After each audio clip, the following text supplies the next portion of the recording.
Shalom, shalom, meus amigos, meus amados, meus irmãos, meus queridos irmãos em Cristo. Hoje eu quero trazer dois textos para meditarmos. Eu estava lendo aqui 1 Samuel e eu achei esses textos, dois textos, para nós trazermos a nossa meditação hoje.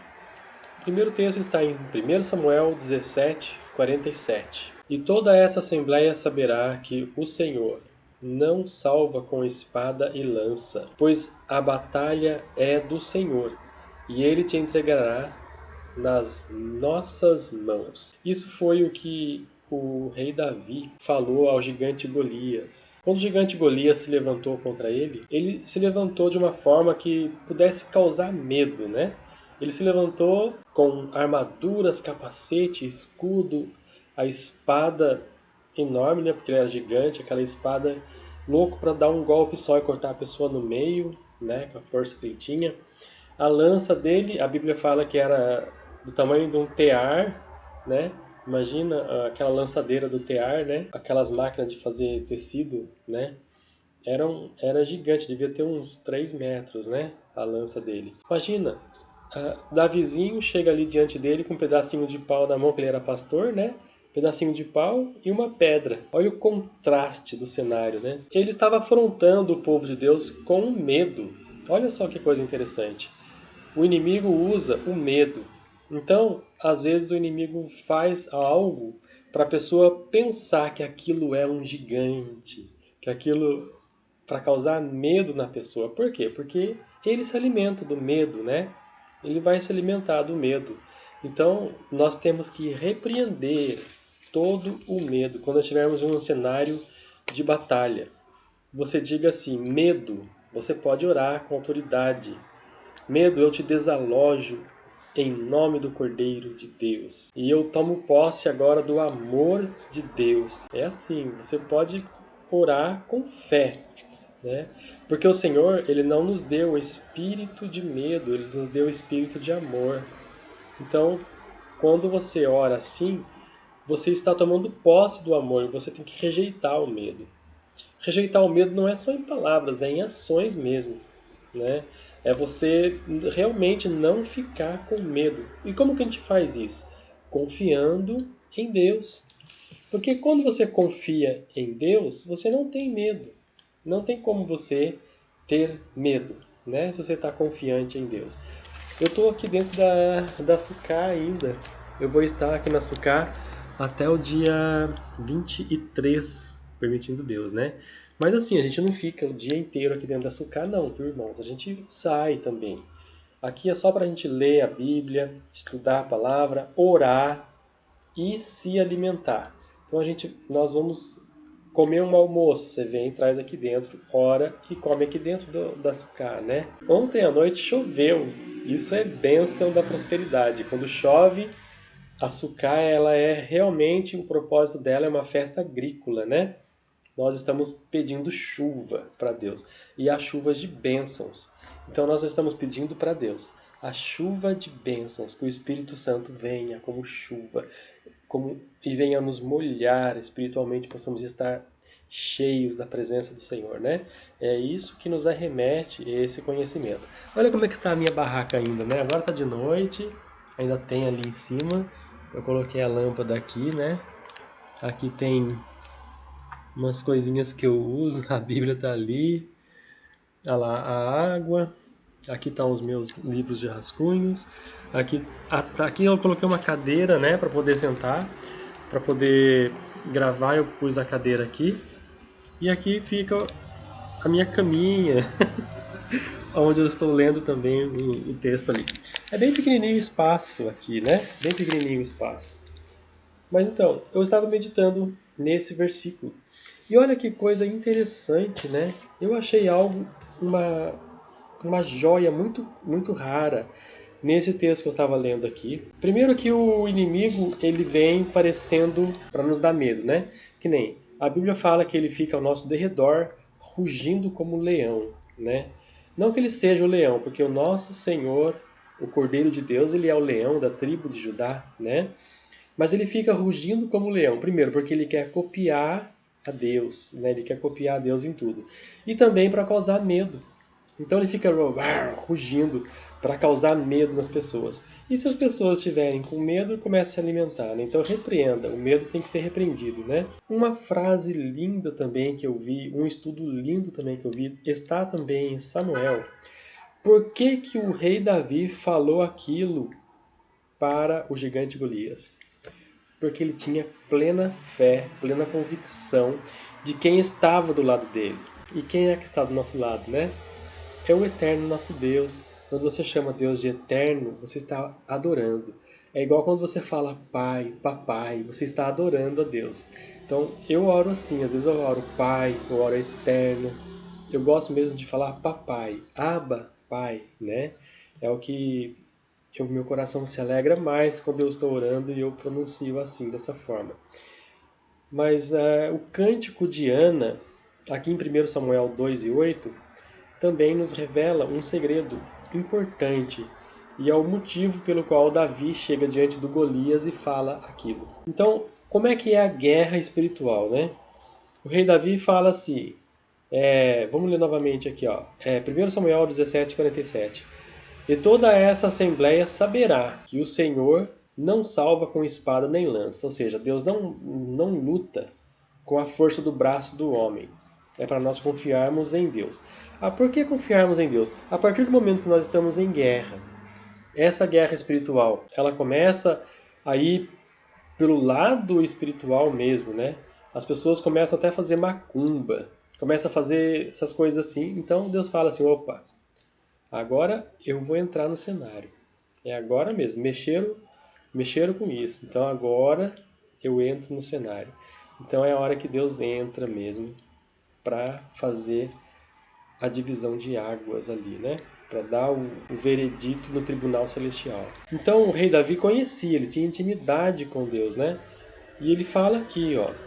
Ele fala para o gigante Golias assim: toda essa assembleia saberá, toda essa reunião, né? Toda aquela reunião que estava ali, eles saberão que Deus não luta com espada nem lança, pois a batalha é do Senhor e ele te entregará, ele falando, né, para o Golias, nas nossas mãos. É assim que Deus faz. O inimigo muitas vezes ele fica nos afligindo, pensando que está levando vantagem em tudo, né? Mas mal sabe ele que já está com o anzol no nariz. E a hora que Deus chega a hora, Deus começa a puxar o anzol, né? E puxa, e puxa. E aí vai começar a doer, né? Quando Deus começa a puxar o anzol que está no nariz dele, ele começa a sentir dores, né? E ele tem que vir, porque o anzol está puxando, ele vai ter que vir. Por mais que ele lute, ele vai ter que chegar ali onde Deus quer, né? Vai chegar aonde Deus quer. E Deus, ele é tão lindo, tão maravilhoso, que ele não simplesmente puxa o inimigo para dar um corretivo, não. Ele corta o rabo, corta a cabeça, tira a escama, entrega na sua mão limpinho para você. Entrega o peixe limpinho na sua mão. É o que Davi fala aqui, ó. Entregará nas nossas mãos. E olha só o cântico de Ana, uns segredos, né? Por exemplo, 1 Samuel 17:47. A gente soma, né? 7 mais 1, 8. 47 vai dar 7. 8, 9, 10, 11. 11 vai dar 1 mais 1, que é igual a 2. Então vai ser 8 e 2. Só que a gente inverte 2 e 8. E nós fomos ler 1 Samuel 2 e 8, nós encontramos o porquê que Davi falou aquilo. Olha só o que fala o cântico de Ana. Ele ergue o pobre do pó e levanta o mendigo do monte de estrume. Lá em outras traduções está um monte de esterco. É que a minha tradução é muito fiel, né? Para colocá-los entre os príncipes e para fazê-los herdar o trono da glória, pois os pilares da terra são do Senhor e ele estabeleceu o mundo sobre eles. Olha só aqui, né? Que fala. O rei Davi estava lá na frente do Golias e ele sabia que os pilares da terra é de Deus, que tudo está no controle de Deus. Então ele sabia disso, né? Era a plena confiança que ele tinha ali naquela hora. E é isso que Deus faz, né? Deus ergue o pobre do pó. Aonde que Deus tirou o rei Davi, né? Existe uma coisa linda nessa consagração do rei Davi, né? O rei Davi, antes de Deus mandar consagrar Davi, o povo escolheu Saul, né? Então o povo estava ali, pediu Saul. O que Deus falou para Samuel? Samuel, vai lá, coloca o azeite num jarro e unge Saul rei. Samuel foi lá com o jarro, despejou na cabeça e ungiu o rei, né? Mas olha que particular, interessante com Deus. Chegou a hora de ungir Davi, né? Davi era muito criança na época, agora já tinha 13 anos, já podia ser ungido rei, né? Então, nessa época, Deus fala: Samuel, pega o chifre de azeite e vai ungir Davi rei sobre Israel. Olha que diferença. Quando Deus manda Samuel ungir Saul, foi com o jarro. Por quê? Porque o jarro é feito pelas mãos dos homens. Foram os homens que pediram Saul como rei. Agora não, agora é um chifre. O chifre de azeite do profeta.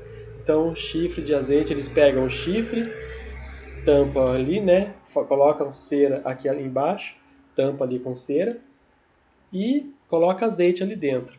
Então, esse chifre de azeite, o chifre é o quê? Não é feito pelas mãos dos homens, é feito pelas mãos de Deus. Essa é a diferença do chamado de Davi para Saul. O rei Saul foi ungido rei segundo o coração dos homens que pediram. O rei Davi foi ungido rei segundo o coração de Deus. Então essa foi a diferença na unção. E ele foi ungido, ele estava onde? Ele estava atrás da malhada. Ele estava em lugar de humilhação. Por quê? Porque Davi era ruivo, era cheio de sardas, né? E o pai dele não tinha assim aquele... Ele não era forte, ele era raquítico, fraquinho, né? Não era forte igual os irmãos dele e tudo. Então, o que acontece? Vai lá de trás da malhada, você vai pastorear. Então, quando Samuel chega lá, passa todos os irmãos de Davi e ele fala: acabou seus filhos? Não é possível. Deus me mandou vir aqui ungir um rei para Israel, mas nenhum desses que passaram, Deus escolheu. Aí ele se lembrou: ah, tem Davi, Davizinho que está lá atrás da malhada, lá cuidando das ovelhas do pasto, né? E ali, atrás, onde ele cuidava das ovelhas, Deus já estava trabalhando, né? Ele era valente, ele enfrentou um leão, ele enfrentou um urso. O urso chegou para comer a ovelha, ele enfrentou o leão, enfrentou o urso com a funda, né? Então, depois nós vemos no exército do rei Davi homens destros na guerra. Ele tinha um destacamento do exército só de soldados com funda, né? E a Bíblia diz que eles eram tão destros na batalha que eles arrancavam um fio de cabelo à distância, com a funda. Então, nós vemos aqui que realmente eles eram muito destros na batalha, né? Então, quando o rei Davi está ali de frente com o gigante Golias, ele pega o que ele tinha nas mãos para usar, né? E ele pega a funda e tuf, bem no meio da testa. Aqui está o capacete, né? Tinha aquela abertura aqui, assim. E pega bem no meio do vão do capacete, bem no meio da testa, e atordoa o gigante, ele cai por terra. Tum, caiu, né? Mas se Davi não corresse lá, pegasse a espada, cortasse a cabeça, ele levantava. Então Davi teve que ser destro, teve que ser rápido ali na guerra. Enquanto ele estava nocauteado, correu ali, cortou a cabeça e venceu a guerra, né? É assim mesmo que Deus faz. Mas olha o cântico de Ana, que lindo o cântico de Ana, né? Deus ergue o pobre do pó, levanta o mendigo do meio do esterco, para colocar entre os príncipes e para fazer herdar do trono da glória. Pois os pilares da terra são do Senhor. Os pilares da terra são do Senhor. Deus, quando ele formou a terra, os pilares da terra são dele. Então ele é dono do mundo, ele é dono da terra, ele é dono do jardim, né? O inimigo tenta fazer alguma coisa, tenta, só tenta, né? Mas a hora que o Messias volta nas nuvens, não tem para onde correr, né? Não tem para onde correr. Então era essa meditação que eu queria trazer, né? para os nossos corações hoje. Deus é dono da terra.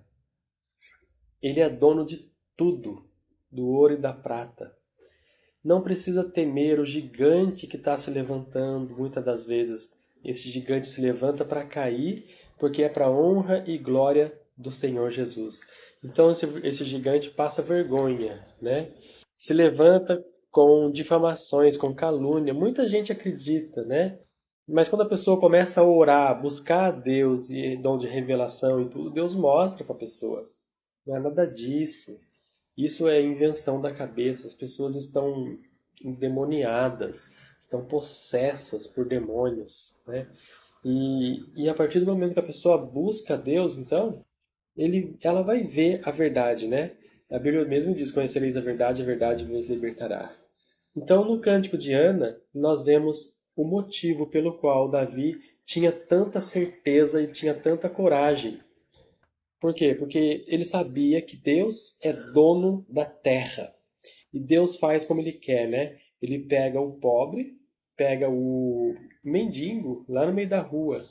Muitas pessoas difamam o outro querendo que ele vire um mendigo. Ah, as portas do emprego vão se fechar para ele. Ele vai virar um mendigo. Com a minha difamação, a pessoa pensa assim, né? Mal sabe ela que Deus é especialista em fazer isso, em abrir portas aonde não tem porta, e pegar o mendigo e colocar entre os príncipes, colocar entre os presidentes, entre os reis, como Deus fez com José do Egito, né? Tira lá da prisão e coloca abaixo de Faraó. Então, meus amados, é lindo o agir de Deus. Tenha plena convicção, plena fé, que Ele é dono do mundo e Ele age como Ele quer, e Ele está vendo o cenário que você está passando, Ele está vendo a luta que você está passando, Ele já está entrando com providência, viu? Mas você precisa só fazer como o rei Davi, ter confiança em Deus. Não tenha medo, tenha confiança. Porque com a confiança em Deus, você vence, porque Deus vai honrar aqueles que o honram. Eu estava lendo isso também aqui na Bíblia. Está em 1 Samuel, quando Deus fala com os filhos de Eli, né? Com Samuel sobre os filhos de Eli. Está em 1 Samuel capítulo 2 ainda, só que no versículo 30, diz assim, ó: porque o Senhor Deus de Israel diz: eu disse verdadeiramente que a tua casa e a casa de teu pai deveria estar diante de mim para sempre. Deus falando com Eli, né? Mas agora o Senhor diz: esteja isso longe de mim, pois honrarei os que me honram. É o que Deus fala aqui, né? Os filhos de Eli não honravam a Deus. Quando era oferecido um sacrifício ali para Deus, eles pegavam o garfo, eles colocavam ali no sacrifício e comiam aquilo ali. Muitas vezes até mal passado, cru, como a Bíblia condena, né? Por causa do sangue. Então eles comiam, enfiavam o garfo ali, comiam do sacrifício de Deus, que estava sendo oferecido a Deus. Então Deus falou para Eli, né? Deus falou para Eli: olha, longe de mim, né? Porque Deus disse que sobre a família dos sacerdotes ali, né? Então o que acontece? Deus levanta Samuel nessa época. E Samuel não era da família sacerdotal, mas ele foi escolhido por Deus para ter a estola sacerdotal. Então, o que nós vimos, o que nós aprendemos com isso? Nós não éramos da família de Levi, mas muitas das vezes Deus revela a palavra dele para nós também, né? Nós não somos da família de Levi, mas muitas das vezes Deus nos chama, como chamou Samuel, não sendo de Levi. O maior exemplo disso também é o próprio patriarca Abraão, né? Quem eram os pais de Abraão? Lá em Ezequiel tem uma profecia que fala que o seu pai era amorreu e a sua mãe era heteia. Mas então como que Abraão era semita? Ele herdou isso pela fé. Ele aprendeu com os filhos de Noé, semita, e ele herdou isso pela fé. Ele foi pela fé justificado. É o que acontece conosco. Pela fé, nós somos justificados em Deus. Então, o que Deus está nos falando com isso? Que Abraão, ele é o pai da fé. E aquela grande nação que fala da promessa é pela fé. Não é os descendentes de sangue. Até porque muitos descendentes de sangue rejeitaram o filho de Abraão, que era o Messias. Rejeitaram, né? Então, muitos descendentes de sangue, até hoje, repudiam aquilo. Sendo que isso aconteceu dessa forma porque Deus estava nos mostrando que não é pela genealogia mesmo, é pela fé. Então, Abraão é pai da fé. E nós somos enxertados na oliveira como pela fé. E olha, para fazer um enxerto na oliveira, tem que quebrar os ramos, né? É o que Deus fala quando ele fala sobre isso, sobre o enxerto das oliveiras, né? Na oliveira. Então, Israel teve que passar por uma luta, por uma tribulação, para quebrar os ramos, para ele pegar nós e enxertar ali nos ramos da oliveira. E agora nós estamos também nos alimentando da seiva, da raiz da oliveira. Isso é lindo também, né? Então, quem honrar, olha só o que Deus fala, né? Aos filhos de Eli. Eu honrarei aqueles que me honram, e aqueles que me desprezam serão pouco estimados.